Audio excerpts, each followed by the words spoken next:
Peace be with you. I'm Brother Jack. I'm Mark. I'm Fernan and this is Usapang Tinapay. Magandang gabi mga kapatid, mga bro. Hello. Yes, bro. Gandang gabi, bro. Happy Easter. Yes, happy Easter. Ganda ng gabi. Sobrang saya namin ngayon, no? Kasi syempre, pinagdiriwang pa natin yung Pasko ng Pagkabuhay. Alam mo ba, bro, na-excite ako pag every week na magte-take tayo ng shoot ng ganito. Oo. Iba kasi yung feeling na may kakwentuhan ko na naman yung dalawang pogi kong kasama.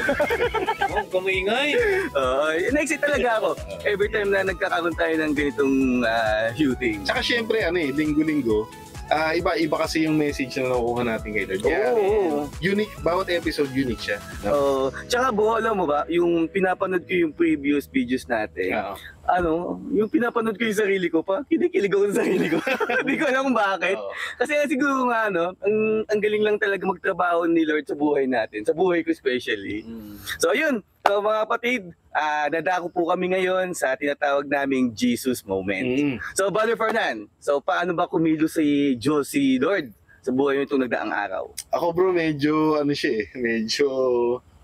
hindi ko inaasahan na ganito yung mararamdaman ko nung yung masabi ko yung Jesus Moment. Kasi bago mag-Easter Sunday, syempre nasa bahay tayo, nakakulong.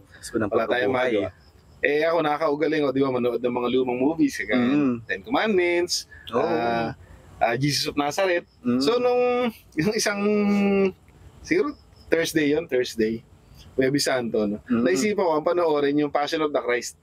Kasi naging available siya sa available bigla sa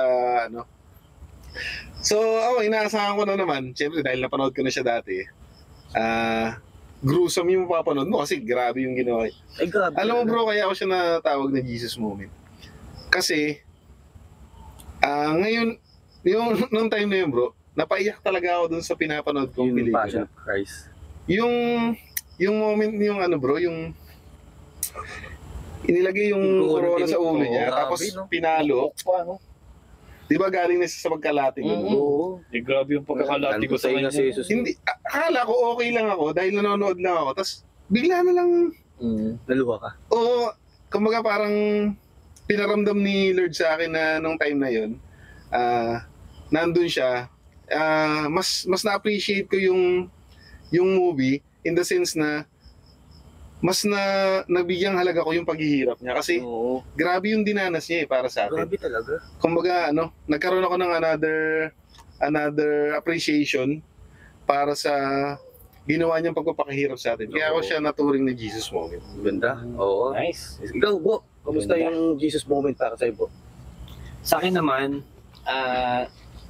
actually, sa akin, yun din yung kay Brother Fernan. Kasi nung kami naman, after namin mag-visit iglesia, kinagabihan nun, nanood din kami nun ng Passion of the Christ. Ayun, kasi yun talaga yung plano namin mag-asawa na basta ngayong bakasyon, ngayong Holy Week, kailangan mapanood ng dalawa yung Passion of the Christ, yung dalawa naming anak na babae. Kasi nga, hindi pa nila napapanood yun eh. So, nung pinapanood na namin, kumbaga na-appreciate namin siya kasi ako naman napanood ko siya pero yung mga bata, talagang pinapanood nila ng ganyan. Tapos napansin ko yung isa kong kapatid, yung isa kong anak, naiyak na. Nakakaiyak naman Tapos talaga. natong siya, ba't kinaiyak? Hindi siya nagsasalita. Alam kong ganun talaga siyang bata very emotional siya. Tapos napanood niya pa nga agad, love na rin si Jesus Christ. Tapos nakita niya ganun ba yung ginagawa sa kanya. So talagang na-touch din ako. Kasi na-touch nung movie na yun yung anak ko Mga bata. Nice. For sure, na-appreciate niya, tumimo sa kanya. Kasi naramdaman niya Naramdaman niya yung sa bata pa lang, alam niyo na yung story ng paghihirap ni Jesus. Yun ang maganda. Yun. Ikaw naman bro, ano naman yung mo, Jesus Moment? Jesus Moment ko sa akin naman sa buong family ko, sa side ko. Kasi kahapon, nagkatipon-tipon kami magkakapatid. So nagkaroon kami ng isang dinner. So lahat ng mga karne. Di ba alam naman natin, di ba nag-fasting tayo sa mga meats, no? Pero pwede lang tayo mga chicken, mga isda, di ba? Pero kagabi, nagsama-sama kami sa isang hapunan. Ayan, nagluto kami ng mga talagang, karne. Nagsamgyup pa sa bahay. Kasi ang tagal nagtiis Ang moment doon na talagang natuwa ako kasi nagkasama-sama kami buong pamilya. Yes. Kasi kami magkakapatid, may kanya-kanya na kaming buhay, kanya-kanya na sa pamilya, may asawa at anak na. So natutuwa ang tatay ko, parents ko, nanay, tatay ko. Kasi syempre, nabuo yung yung mga anak niya sa isang bahay eh. Kasama-sama. Nakita niya yung mga apo nila. reunion, no? Parang reunion bro. Although malapit lang naman yung area namin eh. No? So ngayon, ang saya. Kasi nga, bihira kami yung magkakwentuhan, magkatawanan, tapos may konting banding kami magkakapatid. So ayun, yun yung Jesus moment kasi hindi namin masyado nagagawa yun eh. Parang doon pa lang sa Pasko ng pagkabuhay, doon pa lang nangyari na nagkatipon-tipon kami. Kaya salamat talaga kay Lord na may mga moment kaming nangyaring gano'n. Amen. Amen. Tsaka bro, kumbaga parang patunay lang yan na hindi porket naglilingkod ka sa Panginoon, mauubos na yung oras mo. Sa totoo lang, bibigyan ka talaga ni Lord ng quality time. Kagaya niyan. Oo, Di ba? family Sobrang time. ang saya-saya ng pamilya niyo, di ba? Oo. Amen. So ngayon po, tayo po ay nasa ikalawang linggo ng Pasko ng Muling Pagkabuhay or the Divine Mercy Sunday. Okay, mga kapatid, so dako na tayo sa ating basahin na unang babasahin ng unang pagbasa ni Brother Fernan. Diba? Pagbasa mula sa mga gawa ng mga apostol. Maraming kababalaghang ginawa ang mga apostol, napawang nasaksihan ng mga tao. Nagtitipon-tipon sa portiko ni Solomon ang lahat ng sumasampalataya. Hindi nangahas na makisama sa kanila ang mga di sumasampalataya. Gayon may puring-puri sila ng mga tao. Subalit, parami ng parami ang lalaki at babaeng nananalig sa Panginoon. Dinala sa mga lansangan ang mga may sakit at inilagay sa mga papag at mga higaan, upang pagdaan ni Pedro ay matamaan ng kanyang anino ang ilan man lamang sa kanila. At dumating din ang maraming taong buhat sa mga bayang kanugnog ng Jerusalem. Dala ang kanilang mga may sakit at mga pinahihirapan ng masamang espiritu. At silang lahat ay pinagaling. Ang salita ng Diyos. Salamat sa Diyos. Okay, ngayon mga bro, na nabasa na natin yung first reading natin. Brother Jay, ano naman Oo. yung naging reflection mo dun sa first reading? Well, itong mga nakasulat dito sa gawa ng mga apostol, ito na yung yung hindi na nila kasama dito si Jesus eh. Kumbaga, pinagpatuloy na nila yung gawain pa din nila nung kasama nila si Jesus. So ngayon, itong mga apostol, lalong-lalo na to sila Simon Pedro, silang mga apostol, sila na yung naging daluyan ng kapangyarihan ni Kristo. Kaya di ba nabanggit dito sa binasa mo, Brother Fernan, na yung mga tao doon, dinadala nila yung may sakit. Di ba naglalatag daw sila ng banig, pinipwesto sa may dadaanan. Miski nga daw anino ni Pedro, Peter, mahagingan eh. So ibig sabihin, may basbas na ni Kristo yung mga apostol nila. Yes. Kumbaga, pinagpapatuloy ng mga apostol ni Jesus yung gawain pa din nila. Ibig sabihin, kahit hindi na nila kasama si Kristo, pero ang gawain nila, pinagpapatuloy. Amen. Ang kagandahan pa nito, hindi na nila kasama si Kristo physically, Oo. pero by spirit, in Kasama. heart, Oo. kasama nila si Kristo. Amen. Yun bro, ang Nice, nakita nice, ko. nice. Amen. Galing, galing. Ikaw naman, Bro Mark, ano naman yung message na nakuha mo rito sa first reading natin? Ayun, kasi pinakita lang dyan talaga yung kapangyarihan ni Lord no? Oo. Na kahit wala siya, patuloy pa rin yung pagpapagaling niya, yung pagtuturo niya, no? Kumbaga lahat ng mga ginagawa niya dati, tinutuloy lang ngayon. Tinutuloy ng mga apostol. Yes. Isa pa dyan, nangyari dyan yung kasi panahon nun, takot yung mga tao magpakita ng nila paniniwala nila kay Lord. Oo. Pero, dyan sa binasa natin, hindi na sila takot eh. Although may mga taong against, pero hindi May sila iba. pinapakialaman. Yes. Kumbaga, ginagawa nila yung, kumbaga matapang nilang ginagawa yung pagpapagaling nila, hindi na Peter. At saka nakikita mo ron na nagkakaisa sila, nagkakatipong-tipong sila. Oo. No, di ba? Sama-sama silang nandoon, kung saan nandoon yung mga disciples. O punta tayo doon lahat. Tayo, hingi tayo ng tulong kasi may mga sakit yung kasama natin, magpapagaling Oo. para gumaling tayo. Alam Yes. nila. Kaya nakakatawa na yung faith nila, kasi alam naman nilang wala si Jesus Christ doon. Oo, yun nga eh, di ba? Pero yung panampalataya nilang gagaling sila sa pamamagitan ng mga disciples. Yes. Kasi alam nilang yung mga disciples na to, ipinasa sa kanila yung Holy Spirit na tumutulong para gumaling sila. Yes, tama. Ganun kagaling yung yung binasa natin. Amen. Kaya dapat yun, lagi nating tatandaan na although si Jesus Christ, hindi natin siya nakikita Oo. physically, pero alam naman natin, nararamdaman natin Yes, yung miracles niya sa buhay natin. Oh, amen. So kailangan tuloy-tuloy pa rin yung paniniwala, pananampalataya natin. Yes. Amen. So, nakakatuwa din yung binasa ni Brother Jen, no? Yung madaanan lang ng anino. di ba? Oo, grabe yun, no? Grabe yung pananampalataya. Grabe yung pananampalataya yun. Naalala niyo bro yung yung babaeng dinudugo, yung mahawakan niya lang yung saya. Yung tela nung ni Jesus. Tapos ito, madaanan lang ng anino. Anino. Hindi pa si Jesus mismo yun, ha? Si Peter lang yun. Oo. Nakaka. Tsaka dagdag ko lang ng mga brothers, no?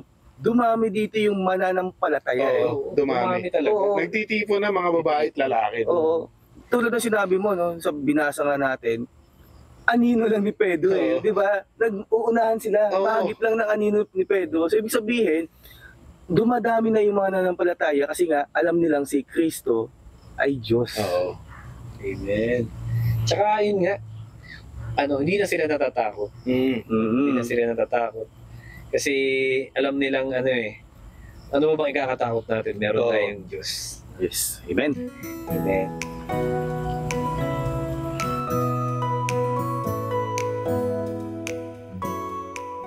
So ngayon naman mga bro, no? Siyempre, dako naman tayo sa ating second reading na babasahin ni Brother Mark. Yes. Okay, so babasahin ko na. Ikalawang pagbasa. Pagbasa mula sa aklat ng pahayag. Ako'y si Juan, ang inyong kapatid na kasama ninyo sa paghihirap, paghahari at pagtitiis. Dahil sa pakikipag-isa kay Jesus. Itinapon ako sa pulo ng Patmos sapagkat ipinangaral ko ang salita ng Diyos at ang katotohanang inihayag ni Jesus. Nooy araw ng Panginoon, kinasihan ako ng Espiritu at narinig ko mula sa aking likuran ang isang malakas na tinig na parang tunog ng trumpeta. Ang sabi, isulat mo ang iyong nakikita. Lumingon ako upang tingnan ang nagsasalita at nakakita ako ng 7 ilawang ginto. Nakatayo sa gitna ng mga ito ang isang animoy lalaki, nakadamit ng abot sakong at may pamigkis na ginto sa kanyang dibdib. Pagkakita ko sa kanya, para akong patay na nalugmok sa paanan niya. Ngunit ipinatong niya sa akin ang kanyang kanang kamay at sinabi, huwag kang matakot, ako ang simula at ang wakas, at ang nabubuhay. Namatay ako, ngunit masdan mo. Ako'y buhay ngayon, at mananatiling buhay magpakilanman. Nasa ilalim ng kapangyarihan ko ang kamatayan at ang daigdig ng mga patay. Kaya isulat mo ang iyong nakikita, ang nangyayari ngayon at mangyayari pa.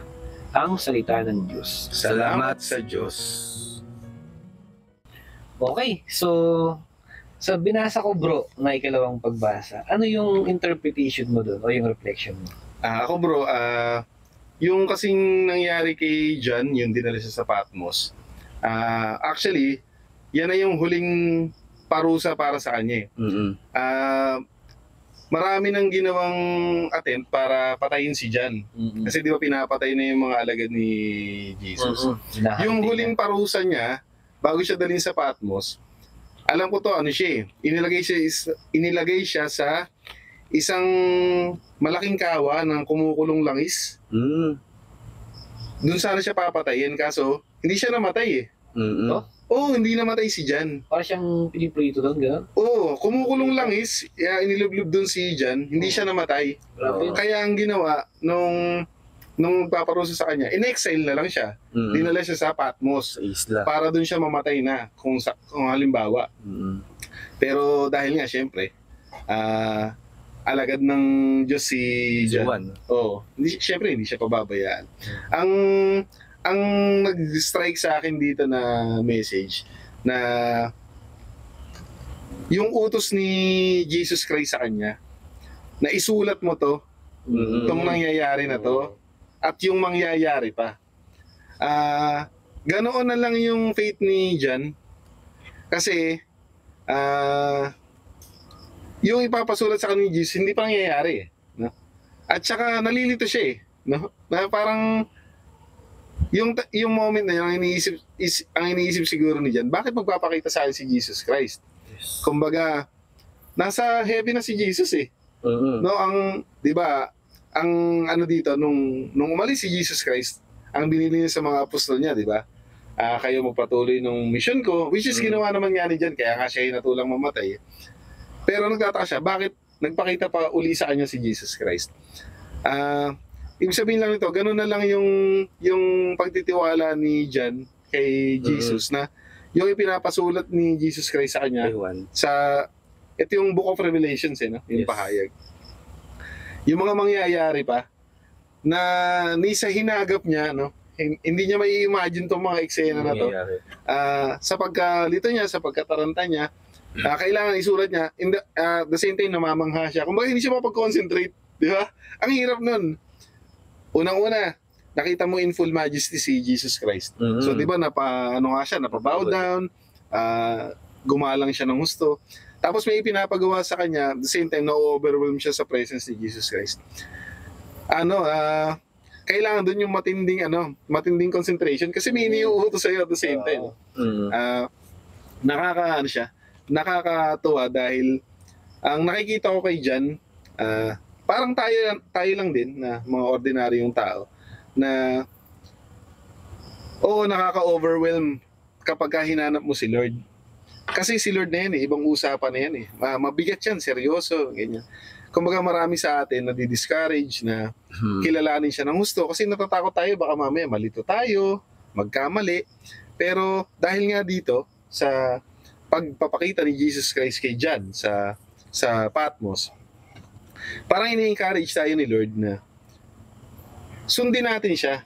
Kahit ang feeling natin medyo Not worth hindi natin kayang gawin kasi si John ba, isipin niya, kaya niya bang isulat lahat yun? Ang daming siguradong ipapakita sa kanya ni Jesus Christ.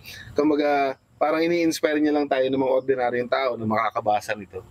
Na kailangan maging ready tayo sa mga i-reveal ni Lord sa atin. Amen. Oo. Nice. Amen, bro. Nice, bro. Amen.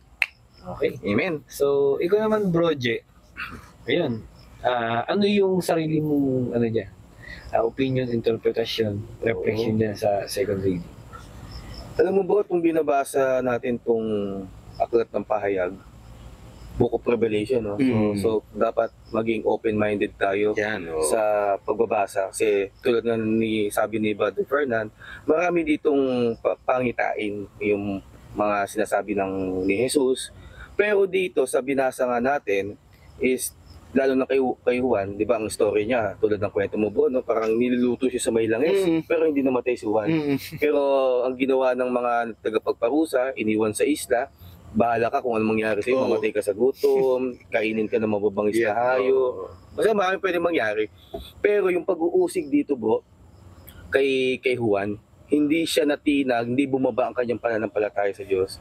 Kasi alam niya, yung kanyang pananampalataya, yan ang sasagip sa kanya. Yes. And, Sa kahit anong pag-uusig, kahit anong kahirapan na mangyayari sa iyo, pero pag ang kinakain pa din is yung paniniwala mo sa Diyos, ang salita ng Diyos, hindi kanya papabayaan. Amen. So dito bro, kitang-kita dito at sobrang malinaw na hindi ka pababayaan ng Diyos miski wala na siya. Yung feeling mo na hindi mo na siya nakikita. Pero kung nararamdam mo siya sa buong puso mo, andiyan siya Hindi ka niya pababayaan. Amen. Imagine mo, hindi siya namatay doon, piniprito na. Di ba? Kumukulo na yung langis. Kumukulo lang. Pero di ba, wala kang lap na. Dapat popcorn ka na. Baka kamo, nilagang ano ka na. pritong huwan. Oo, di ba? Pritong manghuwan. Pritong manghuwan. Manghuwan ka na, no? So, ayun. So, dahil sa kanyang pag-uusig, hindi siya nagpatalo. Kasi alam niya, ang Diyos kasama ko, katabi ko. Amen. Sa kahit anong hirap, kahit pagsubok, kahit anong sabihin ng mga umuusig sa kanya, kahit papatayin siya, okay lang, mamatay siya. Basta alam niya sa sarili niya, kasama niya si Kristo. Amen. Nice, bro. Galing.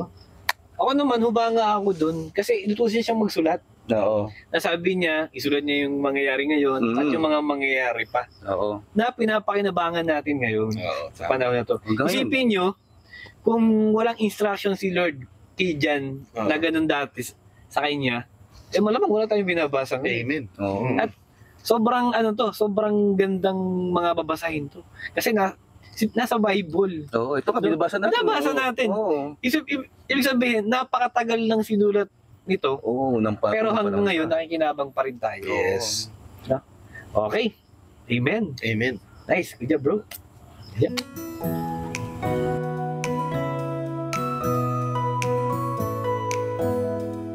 Okay. So, nabasa na natin yung first reading, second reading. Ngayon naman, pakinggan natin si Brother J para sa pagbasa ng mabuting balita. Okay, mga brothers, ang mabuting balita ng ating Panginoon ayon kay San Juan. Papuri sa iyo, Panginoon. Kinagabihan ng araw ding iyon, ng unang araw ng linggo, habang nakasara ang mga pinto ng bahay na kinaroroonan ng mga alagad, dahil sa takot nila sa mga Hudyo, dumating si Jesus. Tumayo siya sa kalagitnaan nila at sinabi, "Sumainyong kapayapaan." Pagkasabi nito, pinakita niya ang kanyang mga kamay at ang kanyang tagiliran. Tuwang-tuwa ang mga alagad nang makita nila ang Panginoon. Muling sinabi ni Jesus, "Sumainyo ang kapayapaan. Kung paanong sinugo ako ng Ama, isinusugo ko rin kayo." Pagkatapos, sila'y hiningahan at sinabi, "Tanggapin ninyo ang Espiritu Santo. Kung patatawarin ninyo ang mga kasalanan ninuman, ay pinatawad na ang mga iyon. Subalit ang hindi ninyo patatawarin ay hindi nga pinatawad." Ngunit si Tomas, na tinatawag na kambal at kabilang sa 12, ay wala roon nang dumating si Jesus. Kaya't sinabi sa kanya ng ibang mga alagad, "Nakita namin ang Panginoon." Sumagot si Tomas, "Hindi ako maniniwala hanggat hindi ko nakikita ang mga butas ng mga pako sa kanyang mga kamay, at hanggat hindi ko na ilalagay ang aking daliri sa mga iyon at nahahawakan ang kanyang tagiliran." Makalipas ang 1 linggo, muling nagkatipon sa loob ng bahay ang mga alagad at kasama nila si Tomas. Nakasara ang pinto, ngunit pumasok si Jesus at tumayo sa kalagitnaan nila at sinabi, "Sumainyo ang kapayapaan." At sinabi niya kay Tomas, "Ilagay mo ang iyong daliri dito. Tingnan mo ang aking mga kamay. Ilagay mo ang iyong kamay sa aking tagiliran. Huwag ka na mag-alinlangan pa. Sa halip ay maniwala ka." Sumagot si Tomas, "Panginoon ko at Diyos ko." Sinabi sa kanya ni Jesus, "Naniniwala ka na ba dahil nakita mo ko? Pinagpala silang hindi nakakita gayon may naniniwala." Marami pang mga himalang ginawa si Jesus na nasaksihan ng mga alagad na hindi nakasulat sa aklat na ito. Ngunit ang mga nakasulat dito ay isinulat upang kayo'y sumampalataya na si Jesus ang anak ng Diyos. At sa pagsampalatayang iyon ay magkaroon kayo ng buhay sa pamamagitan niya. Mga kapatid, ang mabuting balita ng ating Panginoon. Pinupuri ka namin, Panginoong Jesucristo. Nice. So yung mga brothers, no, sobrang ang linaw ng pagkabasa natin sa Ebanghelyo. Brother Fernan, para sa iyo, ano yung dating o refleksyon nitong Ebanghelyo? Sa akin bro, nung binasa mo yung gospel, ang tumatak agad sa isip ko si Thomas. Ang napansin ko kasi dun sa nangyari dun kay Thomas na yun, parang ipinapakita dito yung dalawang klase ng mananampalataya dito sa mundo. No? Yes. May mga nananampalataya na hindi humahanap ng pruweba, no? Na talagang magtitiwala lang dahil nga syempre mahal nila ang Panginoon, sapat na sa kanila na makapakinig sila ng teachings, Yes. makabasa ng gospel. Si Thomas, although nung time na yun, na experience siya na kasama si Jesus na buhay, Yes. yung muling pagkabuhay ni Jesus Christ, hindi siya naniwala na nagpakita uli sa mga Siba. kasama niya. Naniniwala siya kay Jesus. Hindi niya naman itinatanggi yun. Yes. Kaso, maniniwala lang daw siyang magpakita uli kung mismo siya makakaharap niya, si Jesus, may susuot niya yung kamay niya dun sa pinagpakuan. Kumbaga naghahanap siya ng concrete evidence. Well, hindi naman ibig sabihin ng masamang tao si Tomas, no? Talaga lang ipinapakita nitong gospel nito yung dalawang klase ng mananampalataya. Na meron talaga tayong mga kapatid, merong ilan sa atin na ang hinahanap sa faith, gusto lagi nakakakita ng physical evidence. Gusto nila makaranas sila ng himala, i-bless sila ng mga material things. Kumbaga para doon lang nila lalong ma-appreciate yung blessing ni Lord. Yes. Doon lang ma-affirm yung faith nila. Ano ba yung sinagot ni Jesus Christ, di ba? Mapalad yung mga sumasampalataya ng hindi nakakakita. Pero hindi niya naman sinabing hindi mapalad yung hindi nakakita. mas mapalad nga lang yung nananampalataya kahit walang nakikita. Yun yung nakita kong Nice. Nice po. Tsaka tama kayo sinabi mo, no? Kasi si Tomas, isa yung pinaka-loyal, faithful na servant ni Jesus Christ. Hindi agad siya naniniwala. Kasi yung tiwala niya talaga na kay Kristo eh. Alam nga naman sa iba niya marinig, uy, si Kristo nabuhay. Feeling niya cheesy. Feeling lang, di ba? Mga marketers lang. So, kailangan niya pruweba kasi nga ang faithfulness niya, yung loyalty niya na kay Kristo. Kaya ba't ako makikinig sa iyo? Kailangan ko muna gusto ko siyang makita. Baka mamaya binobokter mo lang ako. At Brother Mark, para sa iyo, ano din yung interpretation, reflection mo sa gospel? Mag-focus naman ako doon sa yung muling nagpakita si Jesus Christ sa kanila. Nung magkakasama sila. Sabi niya, peace be with you. Yan. No? Tapos, doon na niya binanggit yung yung The Great Commission. Ibig sabihin ng The Great Commission, nagbigay na siya ng instruction na lahat ng ginagawa ko, kaya niyo nang gawin. Pero magagawa niyo yan sa pamamagitan ng Holy Spirit na iiwanan ko sa inyo. Yes. So ano yung mga pwede nilang gawin? Nakapagpagaling sila. Yan. Yung wisdom nila gumaling, pwede silang magturo, mangaral. Ano pa? Yung lahat pa ng mga gifts, discernment, prophecy, marami miracles, pa. Miracles, no? Kumbaga, yun nga, lahat ng kayang, ibig sabihin nun, lahat ng kayang gawin ni Jesus Christ, kaya nyo nang gawin ngayon. Na kahit wala ako dito, ang katulong nyo, yung Holy Spirit, na yun ang gagamit sa inyo para magpagaling, gumawa ng miracles, no? So, parang sobrang galing nung ginawan yung pangyayaring yun. Kasi nga, mga tao, ordinaryong tao lang sila. At nagulat sila na may Holy Spirit pala. No? Di ba? Parang yun parang hindi sila masyadong pamilyar sa Holy Spirit. Hindi nila alam nila si Jesus na yan. Pero meron palang Holy Spirit na eto, Holy Spirit, gabayan mo ako, papagalingin ko to. Holy Spirit, tulungan mo ako makapagsalita sa kanila. Kasi kung sarili lang nila yon, kung walang ginawang ganun si Jesus Christ, kung hindi nangyari yung Great Commission na yon, aasahan nila yung sarili nila. Gumaling ka. Baka hindi gumaling yun. Kasi siguradong hindi gagaling yun. Hindi gagaling yun. Malamang kung hindi nangyari yung The Great Commission na yun, hindi na nagpatuloy yung gawain ni Jesus Christ. Na nagpatunay kung bakit siya Diyos talaga. Amen. Nice po. Ang ganda nun, no? So, yung Holy Spirit yung kumikilos sa kanila. Parang basketball lang yun eh. Substitute eh. Kumbaga, si Jesus, nagpasab lang sa sa Holy Spirit. Substitute, Holy Spirit, ikaw naman. Parang ganun. Tsaka at the same time, nung natanggap nila yung Holy Spirit, pinagtibay yung faith nila eh. Kasi, paano makukuha ng last loob na magpagaling, mangaral? Kung hindi ka nagtitiwala talaga na may Holy Spirit na iniwan sa'yo. At saka syempre, di ba nga nagkaroon sila ng dila ng apoy dila dito sa ulo nila. So, ipinaramdam talaga ni Jesus yun na hindi moro-moro yung sinasabi niya. Totoong bababa yung Holy Spirit sa inyo, mararamdaman nyo talaga yan. Tama eh. Tsaka nagkakagulo yung mga tao pag nakikita sila, di ba? So, ayun na yung mga disciples, tara na. Kasi nga alam nilang sila ay itinalaga ng ating Panginoon. Tama. Ikaw naman, Brother J, naman yung reflection mo dito sa gospel natin? So dito, parang pinapahiwatig dito sa gospel na to na na wala man si Jesus o andyan man si Jesus, dapat parehas lang eh. Oo. Dapat parehas ang pagtingin mo. Hindi pa rin magbago yung pananampalataya mo eh. Eh ano naman kung wala na si Kristo sa tabi mo, physically? Oo. Magbabago ba o mabababa yung pananampalataya mo personally? Diba? No? So dapat, mas umigting pa eh. Palalimin mo palalo yung pananampalataya, miski hindi mo na siya kasama physically. Kasi nga, tulad nga na sabi ni Brother Mark, yung Holy Spirit na yung kasama natin eh. Di ba? Iyon ang tinanggap natin eh. Di ba nasabi dito sa Bible, anong ginawa ni Jesus sa mga apostol niya? Hiningahan. Oo.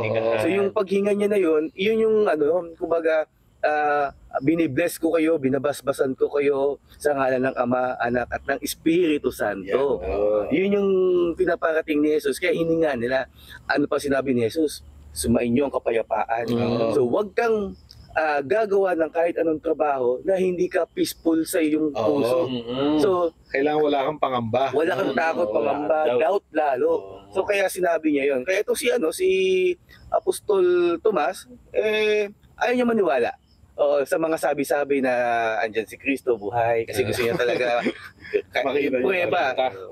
So ngayon, tulad nga na sinabi ko, na kahit wala na si Kristo physically, pero dapat sa puso natin, papasukin mo si Kristo. Kasama ng Holy Spirit, maggagabay, mag-guide sa'yo sa kahit anong gawain mo. Yes. Katulad ng ginagawa ng mga apostol, kahit wala na si Kristo, sila ay may basbas. Tulad ng sabi ni Brother Mark, nakapagpagaling, nakapaghatid ng mga mensahe sa mga taong mananampalataya.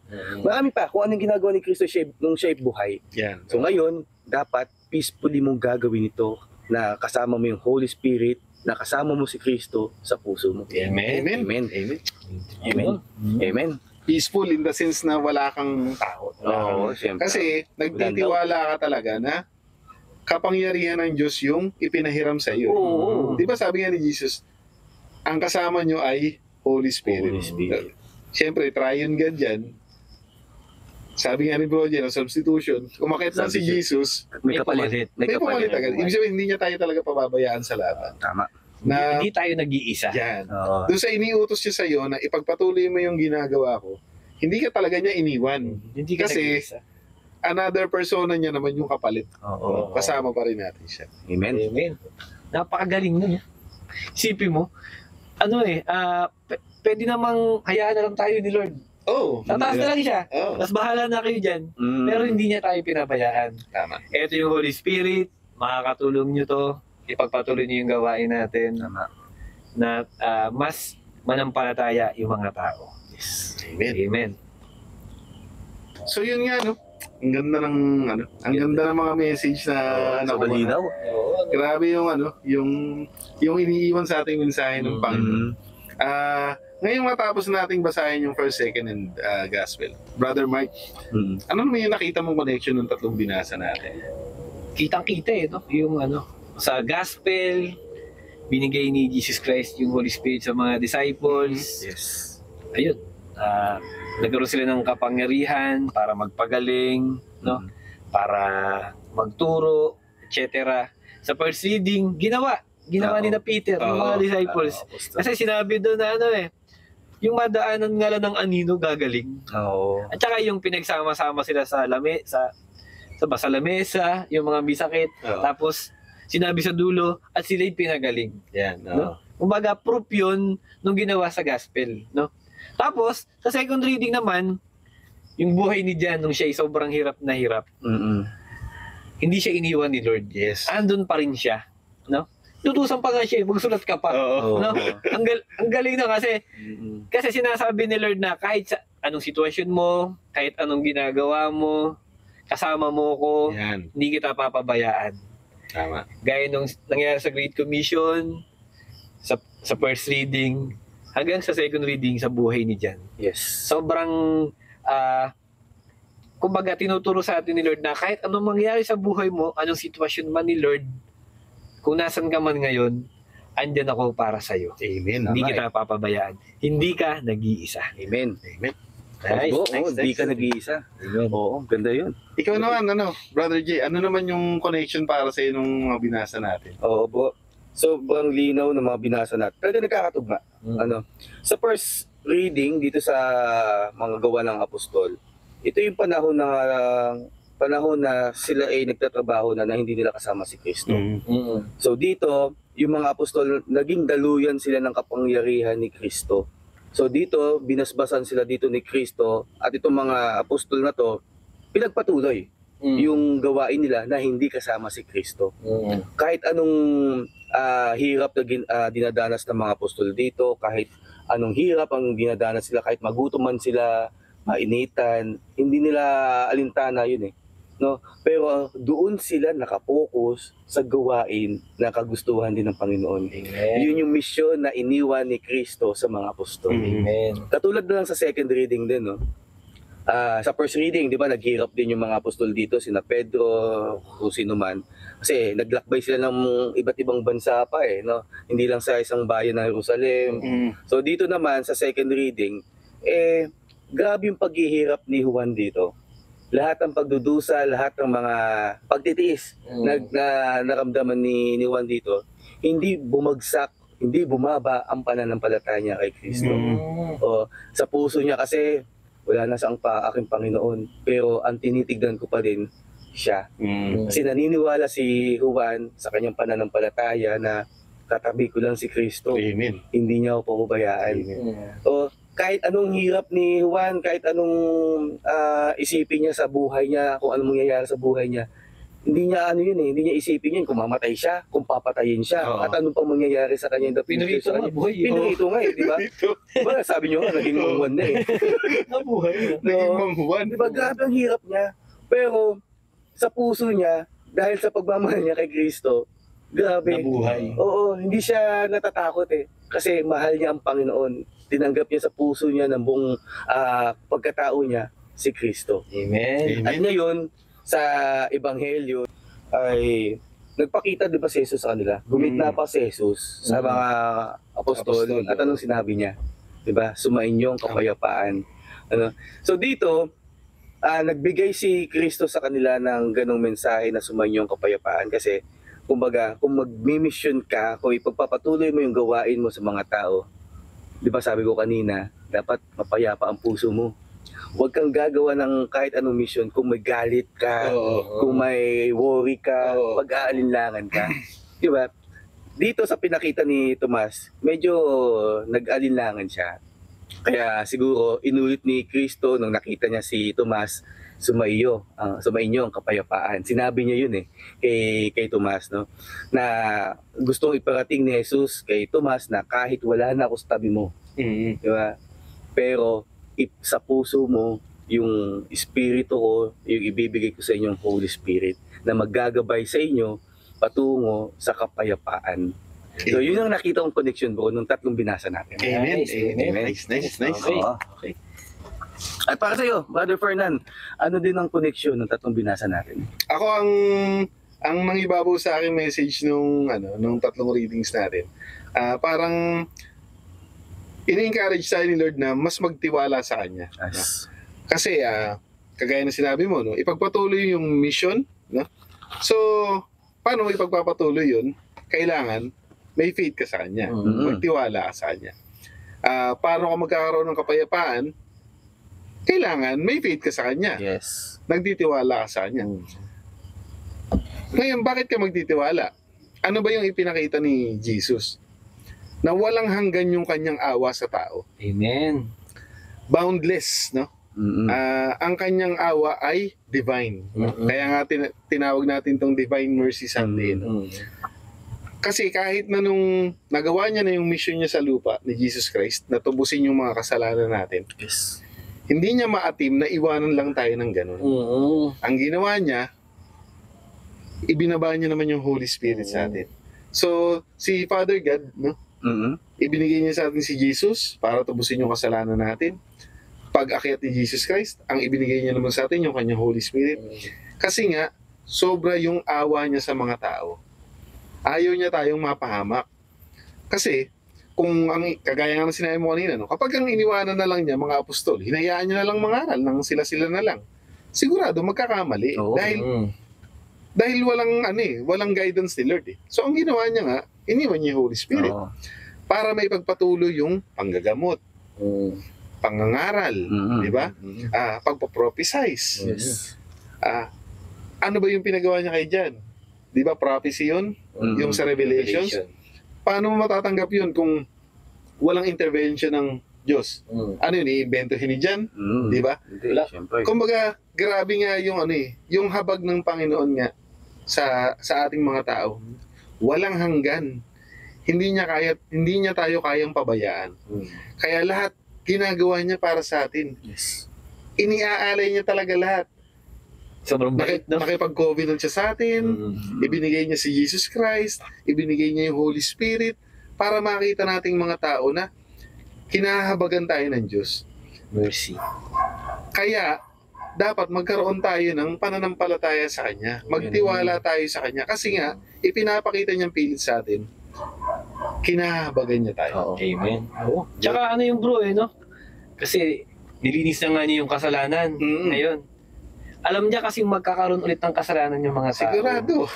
Kaya Sigurado. binigay niya yung Holy Spirit. Yes. No? Kasi, ano yan sobrang mahal niya nga kasi tayo, gusto niya, lagi niya tayong nililinis. Amen. Hindi pwedeng habang buhay na lang kayong makasalanan. Kailangan may maggagabay sa inyo, may tutulong sa inyo. Tsaka ito pa, kasi nga, sa panahon natin ngayon, masakit mang tanggapin, syempre.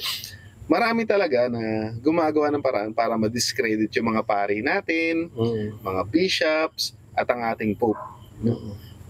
Kasi, lagi nilang hinahanap yung kamalian. Oo, doon nakatingin eh. Hindi nila maalala, no? Sila yung mga kinumission ni Lord para i-guide tayo. Sila yung pinadala rito sa lupa, inutusan ni Lord para tayo hindi maligaw. Yes. Ngayon, kung tayo hindi makikinig sa kanila, no, hindi tayo maniniwala sa pinapangaral nila, saan tayo mapupunta? Yes. Sila nga yung pinagkatiwalaan ng Holy Spirit. Sila yung nagpapatuloy ng mission. Oo. Di ba?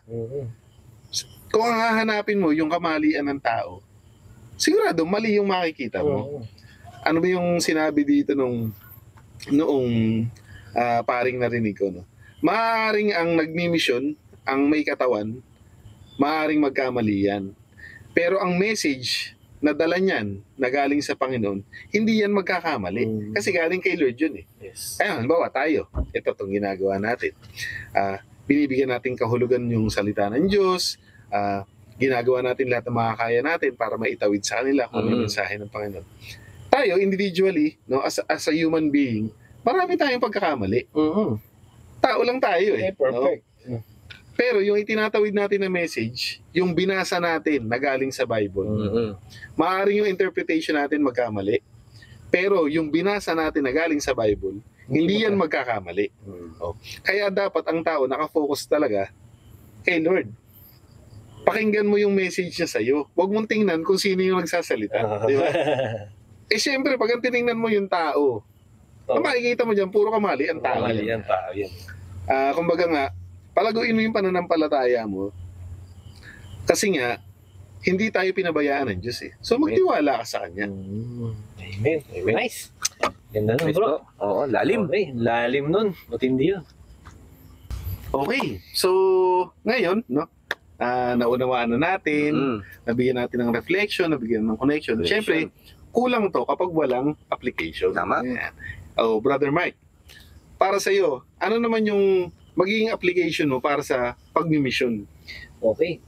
Yung nag-struck talaga sa akin dito yung Holy Spirit na binasa natin.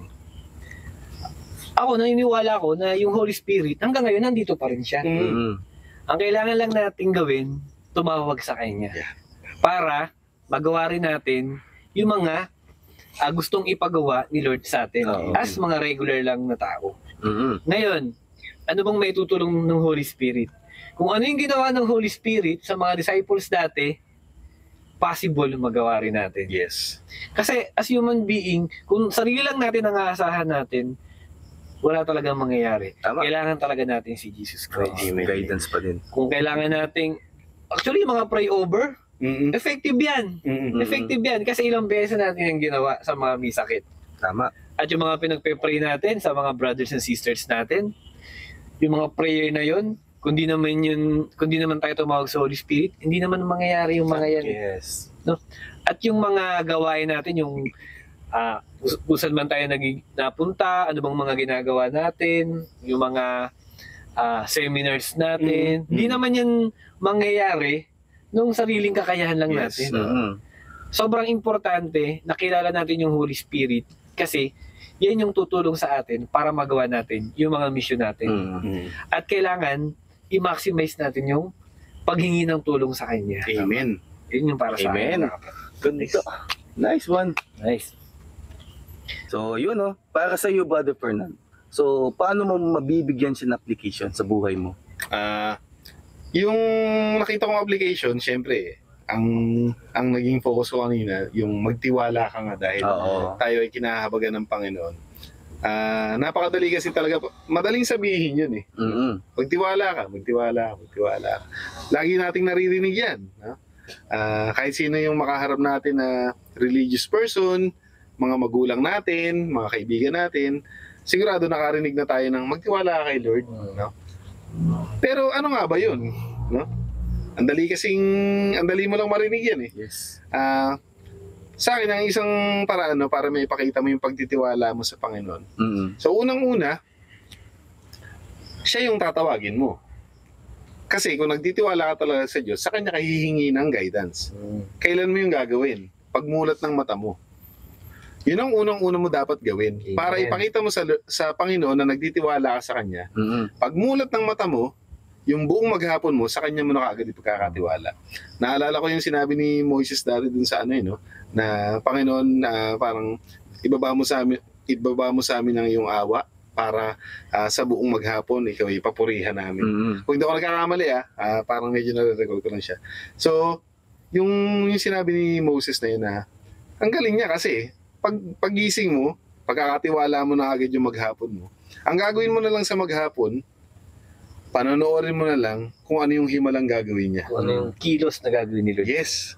So, ang gagawin mo na lang talaga, Lord, pagkakatiwala ako sa itong maghapon ko, salamat dahil sa panibagong araw na to. Yes. Siyempre, ang kaakibat nun, gagawin mo siyempre kung ano yung tinuturo ng Panginoon. Kilos ka. Oo.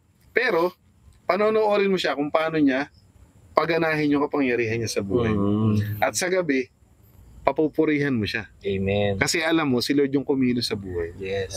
So, isang form yun na ipakita mo nagtitiwala ka sa Kanya. Pangalawa, alam ko sa bawat yugto ng buhay natin, may time na darating or may time na dumating na tinatawag ka ni Lord na mag-serve. Hindi naman automatic sa simbahan, hindi naman automatic sa community. Yung mga simpleng yung random acts of kindness. Pag-serve na sa Kanya yan eh. May nakita kang pulubi, may nakita kang hindi kumakain, may nakita kang nahihirapan. No? Isa sa mga mission niya yan sa'yo. No? Kapag hindi mo yun ginawa, dahil feeling mo may mawawala sa'yo, hindi ka nagtitiwala sa Kanya. Amen. Sabi mo, si 50 na nga yung pera ko, namamalimos pa to. Sasabihin pa, kuya, kahit 20 lang. May presyo pa. May presyo. Di sa'yo, 30 na lang matitira saan. Pero sa totoo lang, ako personally yan, pananaw ko lang naman dyan. Siguro hindi lang naman ako ang ganito. No? Hindi naman importante na kung saan niya gagamitin yan eh. Pag may namalimos sa'yo, huwag mo na isipin kung saan niya ba yung gagamitin. Ang isipin mo, sige Lord, kaya ko naman nakaharap tong taon to, alam ko, isa tong test. Kung ano yung kaya kong gawin para sa'yo. Itong pera ibibigay ko rito o pagkain na ibibigay ko rito, hindi naman, sa totoo lang, hindi ko naman sa kanya to binibigay. Sa'yo ko to binibigay. Kaya, yun, isa yung form ng pagtitiwala. Kasi, regardless kung ano man yung goal nung namamalimos or humihingi ng tulong sa'yo, para sa'yo hindi na importante. Kasi nagtitiwala ka na si Lord yung nakasalamuha mo nung araw na yun. Tapos nga yung pamilya mo. Siyempre. Sino pa ang the best? Sino pa ang the best na pwede mong pagkatiwalaan ng buhay ng pamilya mo? Tama. Kundi ang Panginoon. Amen. Kung ikaw lang, kulang na kulang ka. Lalo na tayo. Ha? Mga magiinom. Mga walay. Mga walain sa buhay. Ganyan, no? Kung hindi mo ipagkakatiwala kay Lord yung buhay mo, kung hahanapin mo yung kagaya ng hinanap ni Thomas na laging concrete evidence, proof, hindi ka magtitiwala ng tuluyan sa Kanya. Kasi sabi nga doon, mapalad yung naniniwala kahit hindi siya nakita. So tayo, swerte tayo Sa totoo lang. Kahit hindi natin nakakasama si Jesus ng personal, hindi natin siya nakita. Ang ganda ng opportunity natin. Kasi mapalad yung hindi nakakita, pero nagtitiwala. So ibinigay niya sa atin yung perfect opportunity para maging mapalad. Hindi natin siya nakita personally. Sila nakita nila dati. O sila, swerte sila, nakita nila, pero mas Nakasama. mapalad tayo. Kasi yung opportunity na magtiwala sa Panginoon nang hindi natin siya nakita, nasa atin. So bakit natin palalampasin to? Kaya mga kapatid, no, magtiwala tayo sa Kanya. No? Huwag nating pairalin sa buhay natin yung mga sarili lang nating pananaw. Kaya ko to. Yung mga, kaya ko to. O di kaya, hindi ko to kaya. Mas pangit yun eh, hindi ko to kaya. No? Basta yung gagawin mo para kay Lord, alam mo naman yung gusto niya ipagawa sa iyo, no? Magtiwala ka sa Kanya. Gawin mo, sige. Lahat naman ng mawawala sa iyo, papalitan niya yan eh. Kasi nga walang hanggan ng awa niya eh. Siya ba? Si Juan nga. Pinakuluan sa kumukulong langis.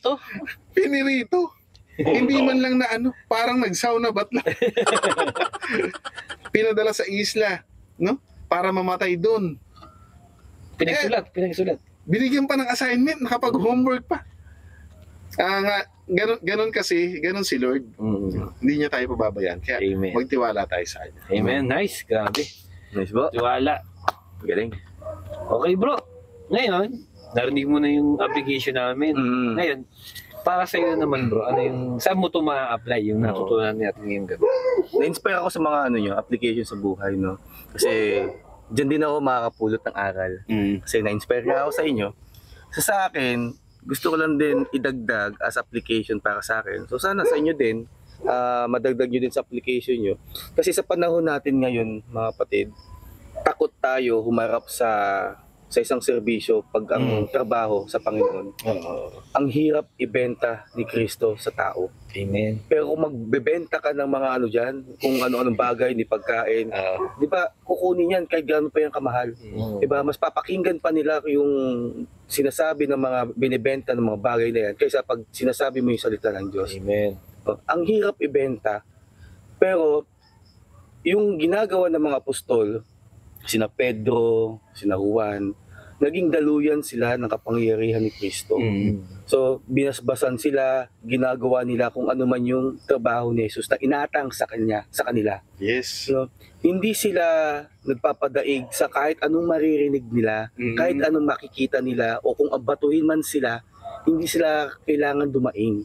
Kasi masaktan man sila, murahin man sila sa harap nila, pero basta magpahayag ko na itong katotohanan, Yes. na ito ang sinasabi ni Kristo ng ating Panginoon, kailangan kong mapakain sa kanila to.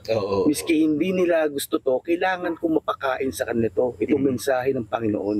Diba, katulad ni Juan, di ba, kwento mo nga po na siya ay nilagay sa isang kumukulong sa langis. Mainit yun. No? Pero hindi siya natakot. No? Hindi siya namatay. Hindi siya naluto. Hindi siya naging mangwan. Di ba? Siya naging mangwan.